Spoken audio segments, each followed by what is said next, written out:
बिहार के वो फनकार हैं जिनकी कहानियां खुद इनकी जिंदगी की आईनादार हैं। इनकी दाखिलियत पर खारजी रंग रोगन का दिलकश नकाब दूसरों को अपनी तरफ मुतवज्जा करता है। इनके अफसाने नए इंसान के दुख सुख के अमीन हैं। अपने तजुर्बात, मुशाहिदात, जज्बात और एहसासात को उन्होंने फन की भट्टी में जलाकर पेश किया। इनके किरदार वही कुछ बोलते हैं जो वो देखते और महसूस करते हैं।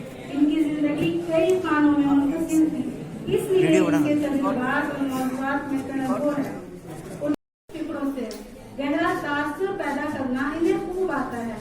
कलाम हैदरी न सिर्फ अफसाना निगार बल्कि अच्छे मुबस्सिर, अच्छे सहाफ़ी और अच्छे तनक़ीद निगार भी थे। उनके 4 अफसानी मजमूए मंज़िल आम पर आ चुके हैं। बेनाम गलियां, सिफर, अलिफ लाम मीम और गोल्डन जुबली। बेनाम गलियां के बेशतर अफसाने काबिल तारीफ हैं, मगर जिंदा इसकी सबसे अच्छी कहानी करार दी जा सकती है। सिफर दूसरा अफसानी मजमूआ है। इसकी कहानी बेनाम गलियां की कहानियों से कदरे मुख्तलिफ है। फिक्री रवैया और उसलूब में भी इख्तलाफ नजर आता है। इस मजमूए की कहानियों में तनव्वुर और शिद्दत पैदा करने की कोशिश की गई है, लेकिन किसी कहानी को लायानी और समाज से मावरा नहीं होने दिया गया है। इस मजमूए में मवाद और तकनीक के नित नए तजुर्बात भी मिलते हैं। हैदरी साहब ने इंसानी तजुर्बात की दुनिया से कुछ हादसात को अपने तख़य्युल की रंगामेज़ी से अफसानी रंग में ढाल दिया और इन कहानियों के तवस्सुत से उन्होंने इन मसाइल का हल चाहा जो अज़ल से इंसान का मुक़द्दर है।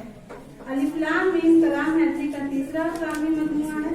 इसके अफसानों को पढ़कर यह एहसास होता है कि इनका फल अपने कमाल को पहुंच चुका है। इस मजमूआ में इनके अफसाना निगारी के जुमला और साफ नजर आते हैं। हैदरी साहब महज तफरीह तबाह के लिए नहीं लिखते, बल्कि बड़ी संजीदगी से हक़ाइक़ की गहरी तहें खोजते हैं।